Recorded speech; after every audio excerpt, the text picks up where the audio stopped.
Good morning. Thank you all for being here. I'm excited to be here. Happy Friday. It's beautiful outside. Simplicity, the key to our software success. Who am I? My name is Brian Childress. I'm located a couple bumper-to-bumper traffic jams south of here in Richmond. Came up last night. Thankfully, I hit all those bumper-to-bumper traffic jams, but I'm excited to be here. I also serve as a technical advisor for a company called Summit Labs. This is where I get an opportunity to work with startups, small and medium businesses, and tech teams to help them to improve their processes, to get to work at scale, to address performance or security issues. And my work here is what I'm largely going to be sharing today. But to get started, I know it's early. I hope that enough of us have coffee flowing through us that we can have a bit of an interactive session. So I'd love for us to build something together. Can we do that? It's going to be simple. It's going to be pain-free, I promise. So I've got a couple options here, and I want to just get your opinion, right? So I'm going to share an option, and I want you to just pick the one that speaks to you. Which one resonates with you? Which one is exciting or something that you're using every day? Again, we're going to be building a piece of software together. Let's pick an architecture real quick. Where are my monolithic fans? Who loves a good, solid monolithic architecture? Go. All right. It's okay. We're in a safe space. All right. Okay. Microservices, right? Might as well start out on the right foot. We're going to scale this thing huge. We need microservices. All right. Got a lot of non-representation and a non-participation over here on this side, so I'm going to need a little bit more, all right? My clicker is dying on me. Okay, I know we're at a JavaScript conference, so I feel like we're probably going to be a bit biased, but let's pick a runtime. Node, JavaScript, Node. All right. What about Go? Is anyone using Go? Okay, got a couple folks. Yeah, for either business or pleasure. Okay, cool. We got to store our data somewhere, right? Probably got some relationships, maybe a relational database is the place to go. Relational? Surprising, all right. Non-relational, DynamoDB, Mongo, whatever the new one is for the week. Yeah. API, we got to get our data back out somewhere. We're going to display it on a nice user interface. Other systems are going to consume the data. Just plain old REST, right? Tried and true, works for us every time. Anyone using GraphQL? Yeah, interesting. I thought there would be more representation for GraphQL.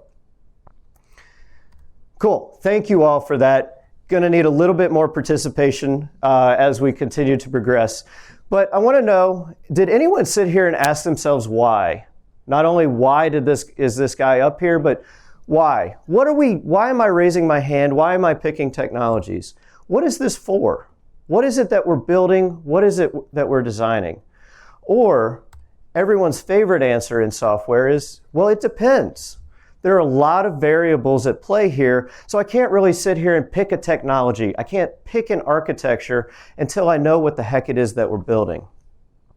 Because we often lead with technology and not necessarily the business needs. And that's something I really want to highlight here today. Because what we just built together was the world's fastest, most globally distributed to-do list application. None of the technologies that we chose may have been the right fit for this, but we didn't know until we really understood what the heck it was that we were building. Because for us, software is just a tool that we use to solve problems. I know many of us enjoy our nice, cushy jobs, our big, fancy salaries, and our cool perks and benefits. But we don't get any of those things if the business that hires us and asks us to build things isn't successful. So it's extremely important for us to really focus in on what are the business needs that we're addressing and how is it that we're solving them with technology. According to my extensive Google research this morning, about 70% of software projects fail. 70%. Who here has ever been on a project that never made it to production? It's okay. We all have, right? It's disheartening, right? As engineers, as developers, We're pouring our blood, sweat, and tears into something to build it, to make it great, to make it performant, to make it beautiful, all so that it can go sit on the great big bucket in the sky, right? It never sees the light of day. 7 in 10 projects fail. Now, why do they fail? Really wish my clicker worked. A lot of times it's due to unclear requirements. We just don't know what the heck it is that we're building. Or there's a misalignment in our business needs or our business goals. The business is expecting one thing. What we hear as a product team is something else. What individual developers and engineers understand the requirements to be is something completely different. Who here has ever been on a project that was being built because a stakeholder was driving the project so that they could get a promotion and the project actually didn't mean anything? Yeah, quite a few of us, right? That company spent millions of dollars so that somebody could get promoted, move on to another role, and that software, again, never saw the light of day.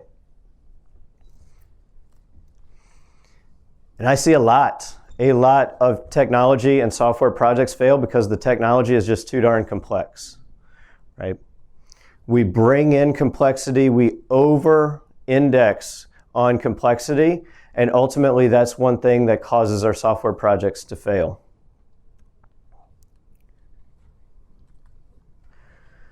Who here is familiar with Neil Ford? He's pretty prominent in got a few folks in the software architecture space. So he and Mark Richards do a lot of conference talks and books around software architecture. And this is one of my favorite quotes from him. Developers are drawn to complexity like moths to a flame, often with the same result.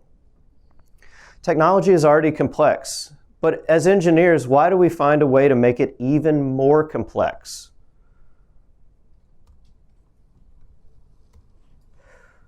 Come on, buddy. Technology gods, do me good. All right. So why do we make things more complex? There's a lot of new technologies out there, right? It's super exciting. That's one thing that's kept me in the industry for so long is I get to play with some really cool stuff, right? Isn't it cool how I can do this and connect these two things? And it's amazing that I can send it to my buddy halfway across the world and he can see something updated in real time. Those technologies are awesome. And we want to find ways to integrate those technologies into our new platforms. Again, we're in a safe space.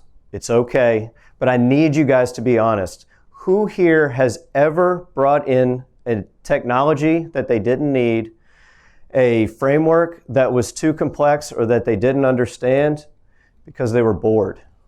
Yep, we all have, okay? I certainly have, and it's cost the business dearly because I was bored. I didn't want to build the same CRUD application with the same boring technologies, with the same database, with the same runtime, and the same libraries, so I had to spice it up. And that's what I did, and that led to overly complex software. Has anybody ever heard this term before? All right. I thought I came up with it, but I'm not that smart. So resume-driven development. This is also another one where I see a lot of frameworks, languages, architectures brought in to a platform, to a software, to an organization because we want to spice up our resume because we've got our eyes on the door. We're heading to our next gig, and I need to make sure that I can say, I put GraphQL into production. And unfortunately, this drives a lot of projects, and it also leads to a project being part of that 70% statistic where projects fail. And at the end of the day, this all hurts the business.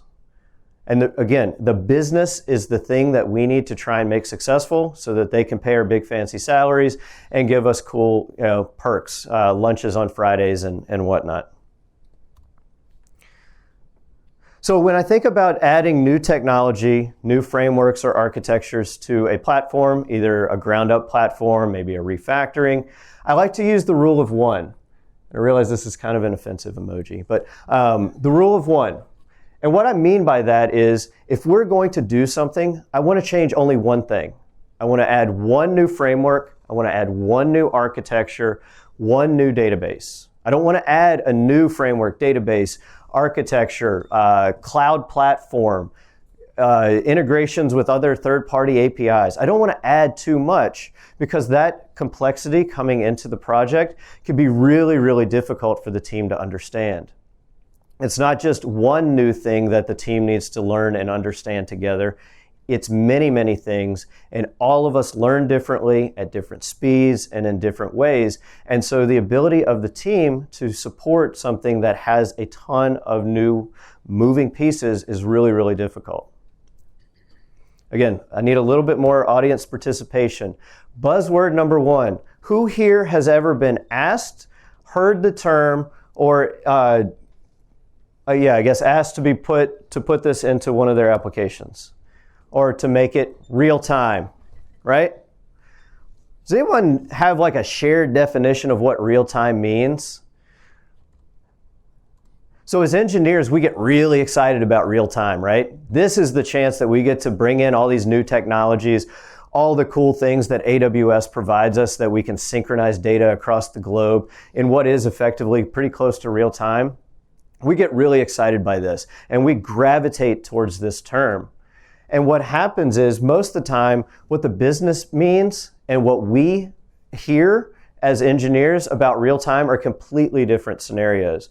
We're thinking about synchronizing data in nanoseconds across the globe for all of our customers. And in reality, for most of the business applications that we're developing, let's be honest, real time means, I kind of want to see like yesterday's sales numbers updated when I log in at 8 a.m. with my first cup of coffee, right? Heck of a lot different infrastructure, architecture, tooling required to support, show me some updated numbers that are not stale data from yesterday on a dashboard versus being able to distribute information to all of our users in what is effectively real time. I want to share a quick case study with you all. So earlier last year, I got brought onto a project to work with a team based out of Europe. And they had a really interesting project. It was really complex when I came in, and the team was really, really struggling to understand everything that was going on. What was interesting is we also had developers spread across at least 6 different time zones. So I was here on the East Coast, and I was the furthest east. So when most people woke up, or when I woke up, most people were finishing their day or had already completed their work. So we had a big geographically distributed team. What was also interesting was I needed to get the platform working and delivered within 3 weeks.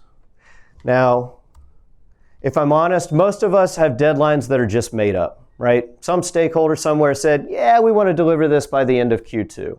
There's some flexibility there. Most deadlines really aren't a real thing, but we work hard and we try to achieve and deliver on those deadlines.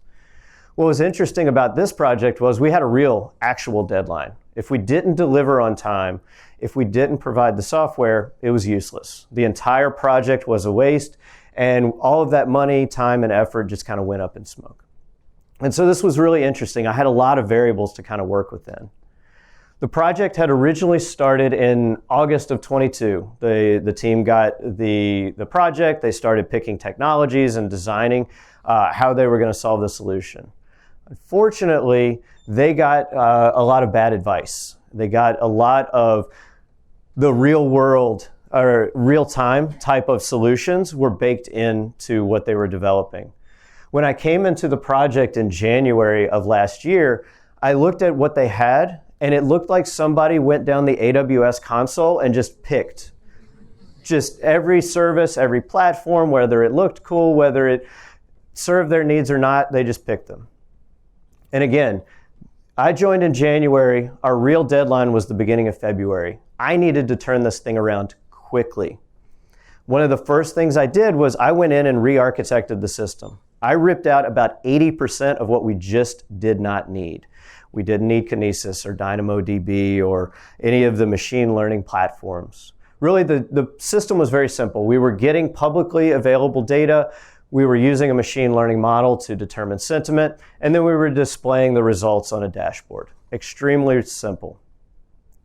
And so after I ripped out about 80%, re-architected the system, within the first week, we had data flowing through the system. The team had been working for months to get something working and couldn't. In a week, we had things working. And the next thing that I needed to do is to make sure that I could add more developers to the platform because we still had some features that needed to be built out.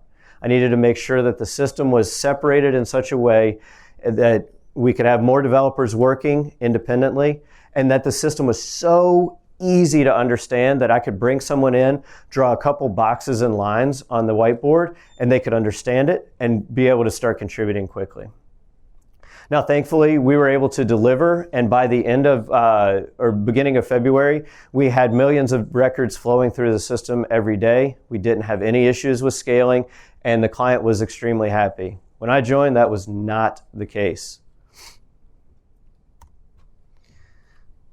Buzzword number 2. This is by far probably one of my favorites. Who here has ever been asked to make sure that the system is scalable? Right? Let's build it once, build it right.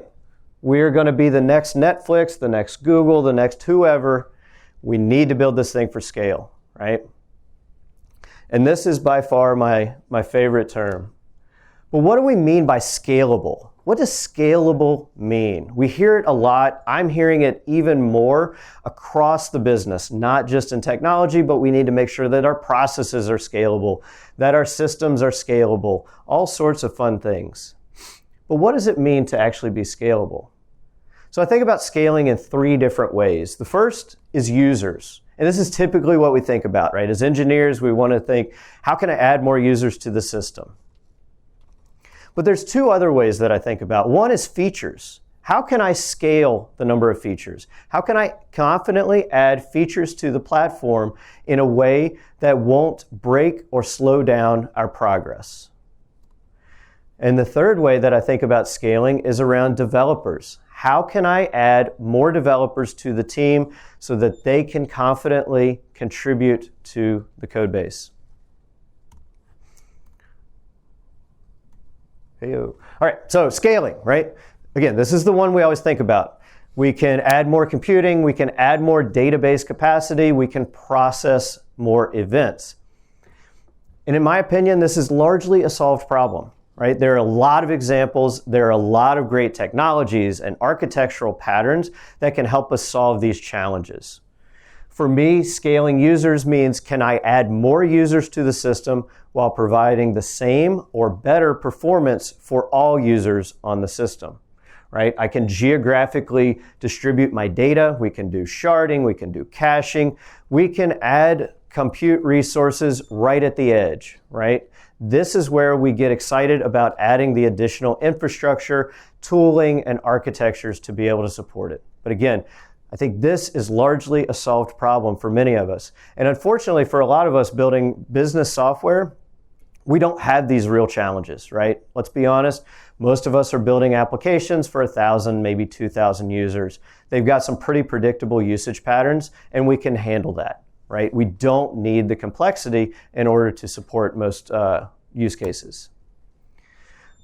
But what's interesting in an area that I think a lot of us start to miss is, how do we scale features?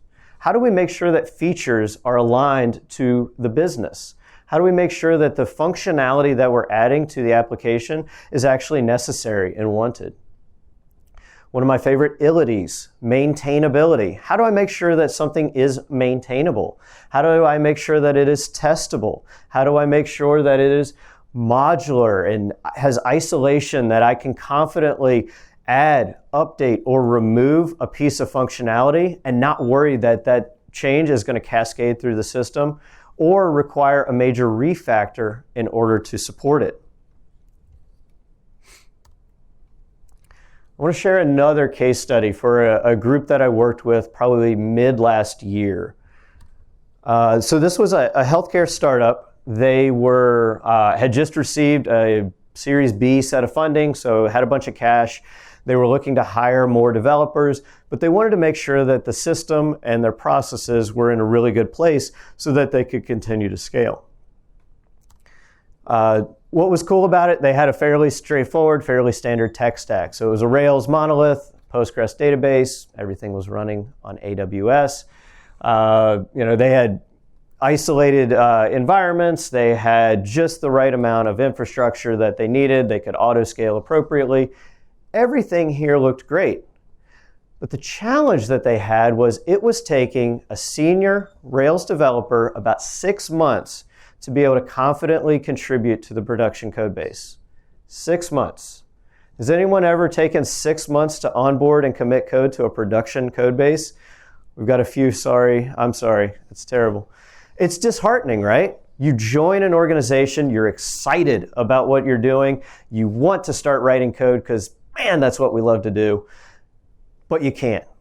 Because the challenge that they had was they had built the system, even though it was simple, boring technologies, they had built the system in such a way that it looked a lot like this. The system was so configurable that every user, every account, every organization had a different application that they got to see. They could change colors, themes, where the text laid out, not even excluding all the business rules that were so configuration driven because every one of their customers was a unique snowflake. And they needed to have just so much flexibility in the system.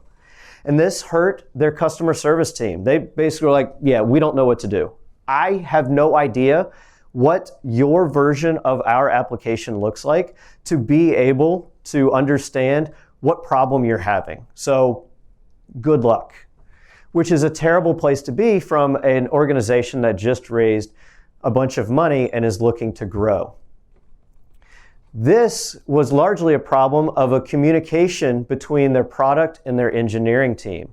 The product team really wanted a lot of flexibility, and they were using the terms of real time and scalable in the way that they wanted the product to be built. And the engineering team didn't feel comfortable or confident enough to push back on the product team to say, hey, the way that we're building this is just not going to be maintainable long term. And they didn't really feel that pain until they started to hire developers and to see that someone that has experience with the technology, even has experience in the industry, in healthcare, wasn't able to confidently contribute to the code base. And really, ultimately, this led to a lot of attrition on the team because not many engineers are going to want to stay around in an organization or on a team where they can't contribute to the code base. We want to write code. We want to be able to do that.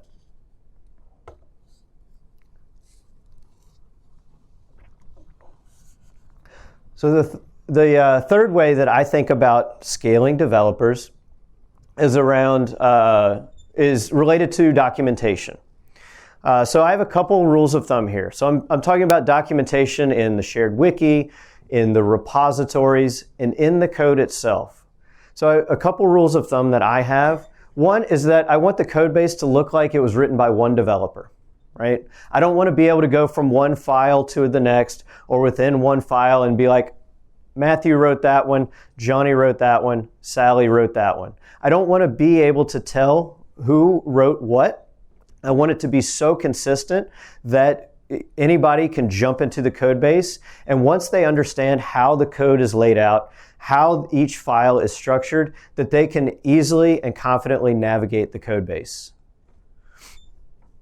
Onboarding. This is another key area that I think is really important when we think about scaling developers.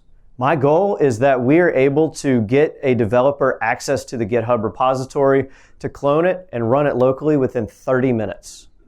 I've done this with big organizations and 600 developers at a time. I know it's possible, but it takes work. It takes concerted design and effort for a developer to be able to download the repository and get it running locally so that they can start contributing to the code base. This is how we scale the number of developers. If it takes me as a new developer working with a senior developer 2, 3, 4 days a week to be able to get the application up and running locally because it's just too complex, we did something wrong. We have an opportunity to continue to improve the way the system is architected, the way it's designed, and the way that we work within the system. Another rule of thumb that I have is I want the code to be written as if a junior engineer wrote it, or so that a junior engineer can understand it. They might not be able to architect it or to write it in the same way, but they should be able to understand it. Who here is guilty of writing the super cute one-line function that does just amazing things, right? You want to print it, you want to frame it, you want to send it to your mom for Christmas? Yeah. Please, please, please don't, right? When I see those one-line functions and we say, oh, you just got to be smart enough to understand what that function is doing, we did something wrong. If it can be written in 3 lines and it's a heck of a lot more understandable, and it follows the same design paradigms and the same industry best practices for writing that particular set of functionality, then please do it. Leave the one-line solutions to your leak code challenges, but don't put them into the production code base because this is difficult for me to understand.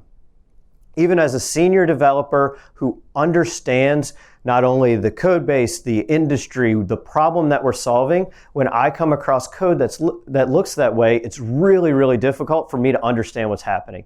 Because now I've got to go and figure out what map and filter and all of these different, cute things do, so then I can figure out how it's processing the data going through. And so even though we can write it in one line, I really, really don't like to see that. I also like to see us using industry technology, right? So for me, I lean towards the boring technology, the industry tried and true, the Postgres, the Node, the React of the world. Those technologies allow us to scale the developers. When we bring in a ton of brand new bleeding edge or cutting edge technologies, it's really, really difficult for new developers to come on board because they not only need to learn the industry, the business, the way the team operates, they also need to learn an entirely new set of tools and technologies that they may have not had the opportunity to be exposed to. And so this can be really challenging for scaling developers. I'll share one more case study. This is a company that I started working with late last year, and they already had some folks kind of scattered about. They were a remote organization, but they wanted to continue to scale their engineering team. They wanted to bring on more folks to be able to focus on different functionality that they had. And so they wanted to really focus on how can we bring on more developers to work on our platform in a secure way. Because this company is dealing with a lot of financial transactions. They're dealing in exchanges between fiat and crypto, and there's a lot of interesting paradigms here. And one of the things that we needed to do was to make sure that when a new developer came on board, they had the right access, but not too much access to sensitive information, to data, to certain systems in the platform. We also needed to focus on what was that onboarding story.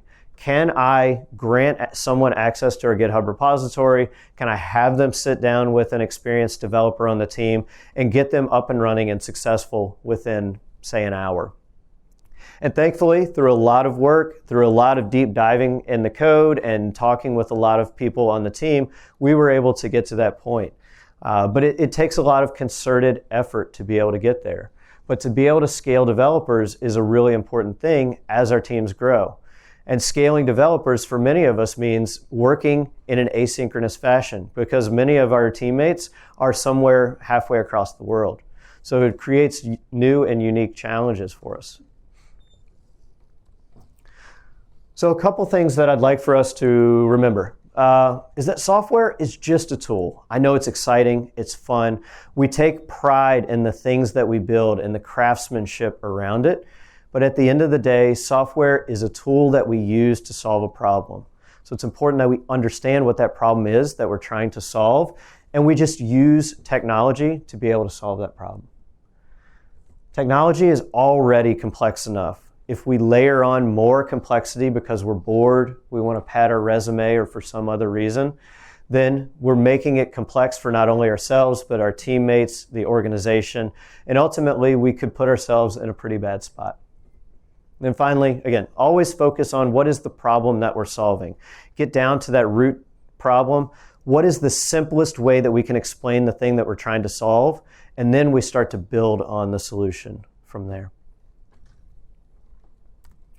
All right. I think we've got a few minutes here. Anyone questions on anything? This is like one of those you could hear a pin drop moments. Hello? Hey. Yep. Yeah, do you have any information on the metrics of adding new developers and the likelihood that the project will fail? I do not. So the question was, do I have any metrics on adding new developers and the likelihood of a project failing? I do not. My Google research did not go that deep, but I think that would be a really interesting thing to take a look at. Yeah. Because I think in the beginning, right, there's a couple developers working on something. We're getting good strides. We're seeing a lot really, really quickly. And then why do we immediately slow down as soon as we start to add developers, right? I'm expecting more output, not less. So that would be a really interesting thing to take a look at. Yeah, good question. Yeah.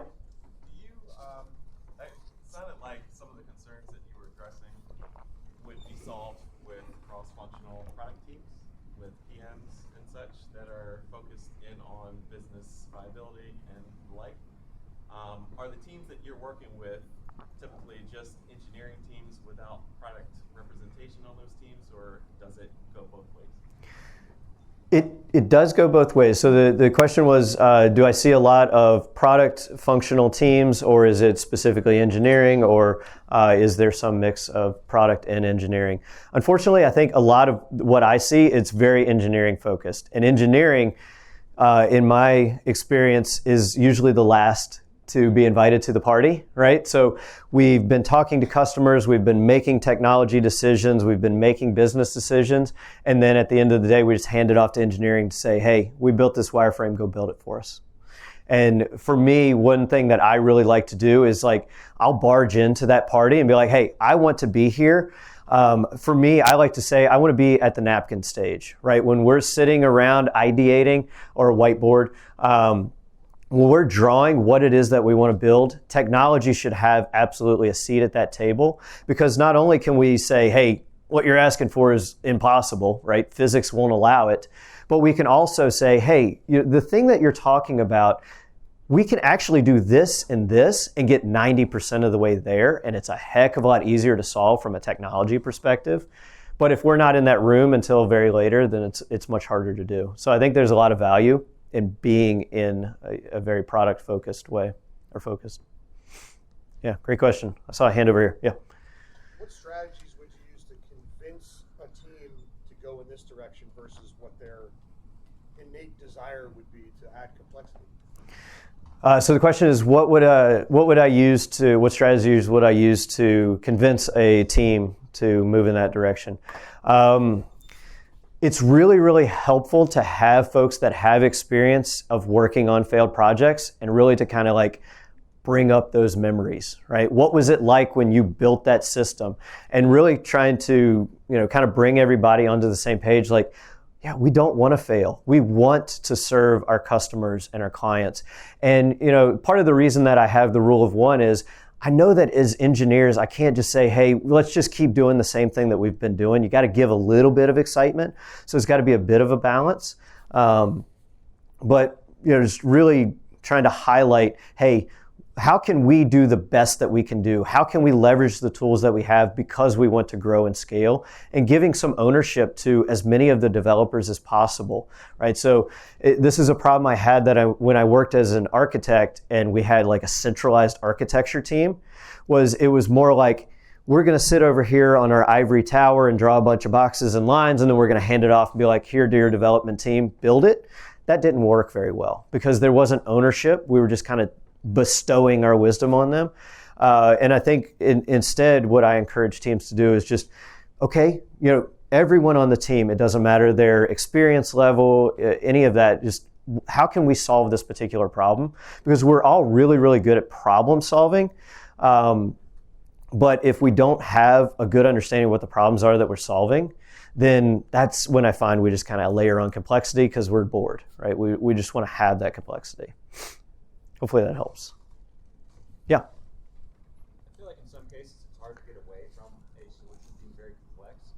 How do you go about helping people that might not be able to fully grasp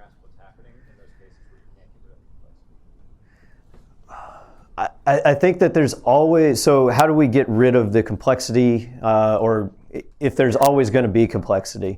And I think there will be complexity, right? A lot of the systems that we do build, there just naturally is complexity. It's when I hear things like, oh, the system is just too complex, you don't understand it. That means that we as engineers don't understand it well enough, and we need to take the time to take a step back and be like, at the bare minimum, what is the simplest thing that we're actually trying to solve? And I should be able to kind of draw that out with a few boxes and lines. And then from there, we build up and we layer on the complexity. But when we just say, oh, it's just too complex, to me, that's a way of us saying we don't understand it well enough. Yes? How to develop an analytical thinking exactly in coding JavaScript? Your advice. I'm sorry, one more time. How to develop analytical thinking? How do we develop analytical thinking? I think it's has to be baked in from the very beginning, right? How can we analyze the problem that we are trying to solve? How do we think about the data that we have available, whether that's actual data in a database or data that we might receive from our customers or potential competitors? I think it's a skill that many of us have, but we don't necessarily really focus on, right? We're so excited about how can I use this particular technology, or should I use a for loop or a while loop or whatever. But if we can really focus in on the problem that we're solving, and then what information do we have available to help us to get to a good solid solution? Hopefully that helps. All right, awesome. Time? All right, that's it for me. Thank you all.